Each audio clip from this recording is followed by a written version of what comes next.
ndashima Imana cyane yaduhaye itorero tukabasha no kubana na bene data mu itorero. I thank God to have given us the church and this life of living together as the church. Kuko tudafite itorero twaba turi mayibobo. Because without the church we can live like the street boys. Umwana udafite umuryango utagira habarizwa aba mayibobo. You know that a child who have no family to stay, he goes to the road and stay there.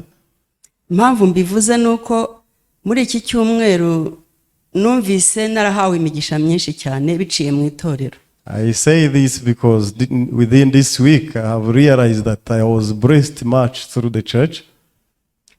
Nukuvuga kuva kuwa mbere kugeza kuwa gatanu twari mu itorero. So from Monday to Friday we have been in church. Kandi nahungukiye ibintu byinshi cyane. And I gained so many things. Murabizi yuko nkuko batwigisha batubwira yuko burya tubana n'Imana ariko tubana na Satani. As you remember, we are preached that we live with God, but even Satan is around us. Iyo tutari kumwe n'Imana burya Satani nawe aboneraho kutwegera. Whenever we are not close to God, the Satan is closer to us too. Kandi tubana n'Imana iyo tubana n'ijambo ryayo. And we live with God when His word is in us. Rero Pastor ahora tubwira ibintu urugero rw'abakinnyi b'umupira. The pastor always gives us the example of football players cyangwa abasirikare, or the example of the life of soldiers. Abakinnyi b'umupira batagize entraînement ngo bitoze bajya batsindwa. If these players do not have the practice, they can be always defeated. Ndetse n'abasirikare nuko. And the soldiers, hagomba imyitozo myinshi basubiramo kugira ngo bimenyereze bazabashe gutsinda. It requires much practices so that they can win the game. No mu buryo bw'umwuka rero niko nabibonye. Same to the life of spirit. Natwe tutegereye itorero ngo duhore twitoza dutozwa n'ijambo ry'Imana. Whenever we are not closer to church to be trained by the word of God, twaba abakristo bo gutsindwa gusa. So we can be only the failure in terms of Christianity. Rero twagize umushyitsi muri iki cyumweru gishize kuva kuwa mbere. We had a visitor from this week since Monday. Kandi rwose byari bimeze neza cyane. And it was so amazing. Nubwo hashobora kuba hari abantu bavuga bati ariko nibyo bigishije n'ubundi twarabyize nibyo bavuga n'ubundi ni nsanzwe mbizi ariko siko biri. Some can say that the message was similar to the teachings we have had, but that is not true. Kuwa mbere rero twize inkomoko y'icyaha. On Monday we learned the origin of sin. Twese turabizi. And we know that. Ukuntu icyaha cyaje. We know how the sin entered. Ariko twongeye kubwirwa yuko igihe icyaha cyazaga hariho ikintu numvise yuko imbuto yariwe na Eva ariko impamvu bakitirira Adamu nuko Eva yavuye mu rubavu rwa Adamu. Actually the Eve is the one who ate the fruit and the sin is upon Adam, but I learned how that Eve came from the side of Adam. Rero Adamu na Eva ba n'umuntu umwe. And this Adam and Eve was one person. Iyo nkomoko y'icyaha Pastor wavuye Uganda yarabidusobanuriye cyane. And this pastor from Uganda explained much about this fact. Yaduhaye urugero rw'umuntu wateje imbere Korea nubwo yigeze kuba mu bihe bigoye by'intambara ariko umuntu umwe yashoboye kuyihagurutsa itera imbere. He preached giving example of someone who raised Korea up even if it was very poor, but by his mind the country became rich. Uko niko natwe Yesu aje muri iyi si ari umwe yabashije kudukura mu rupfu adushyira mu bugingo. The same way Jesus himself came on this earth and he saved us from hell, from death to life. Twari dupfuye tuzize ibicumuro n'ibyaha, We died because of sin, ariko Yesu aje aduha ubugingo buhoraho. but when Jesus came, he gave us the eternal life. Murumva rero ko ari ikintu gikomeye cyane. You can understand how amazing it is. Umunsi wa kabiri yatwigishije ubuntu n'amategeko. The second day he taught us the grace and law.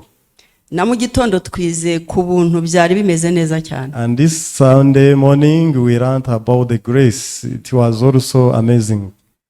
Hari ijambo ry'Imana rivuga ngo ntitugahabwe ubuntu bw'Imana gupfa ubusa, ariko kenshi twebwe tubupfusha ubusa. There is the verse which says, do not receive the grace of God for guarantee, but we live despising this grace. Rero ibyo dukora byose, ibyuko twiyumva kose, byose ni ubuntu bw'Imana gusa. So whatever we do and wherever we go, it's all about the grace of God. Kuko ubundi amategeko ni ukutwicisha gusa nta kindi. Because the law is to take us to death, nothing else. Nk'uko rero twabivuze hari umwanya mutoya, reka mvuge kuwa gatanu, kuwa gatatu nanone uwo mupasiteri niwe watubwiye atubwira umutima wa Yesu.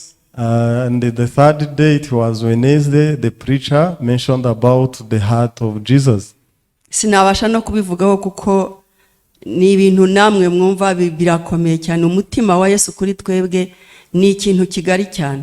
Actually, I can't explain this in detail. You know, it's a huge topic. Yesu yemeye gutanga amaraso ye, nta kintu na kimwe yatwima. So Jesus, who admitted to shed his blood, he can't spare anything for us. Ndetse na Pastor Jean Pierre wabyigishije mu gitondo, nta kintu na kimwe twabura kubera ubuntu bw'Imana. And as Pastor Jean Pierre preached in this morning, we can't lack anything because of the grace of God. Rero mu buntu bw'Imana ntabwo ari ukuvuga ko ari twe dukora.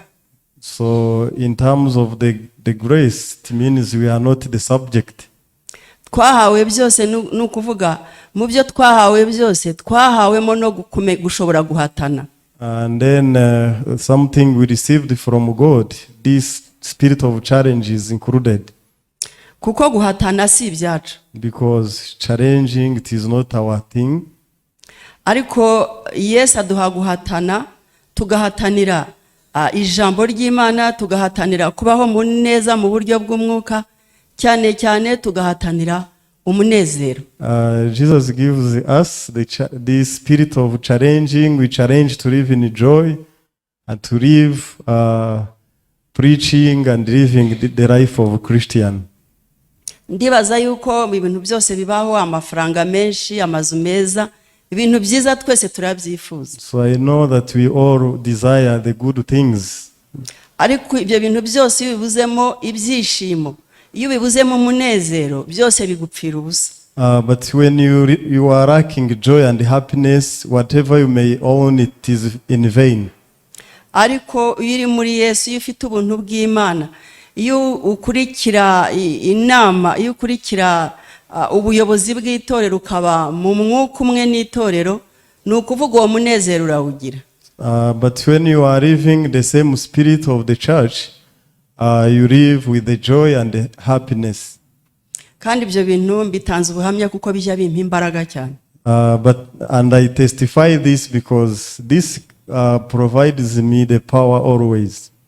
Kuko ubundi ku buryo bw'umuntu usanga ibintu byinshi bimukurura intege nke, ibintu ushaka, ibindi byose usanga bigutwara. Ariko iyo ufite uwo munezero ugakunda ijambo ry'Imana, byose biguha imbaraga.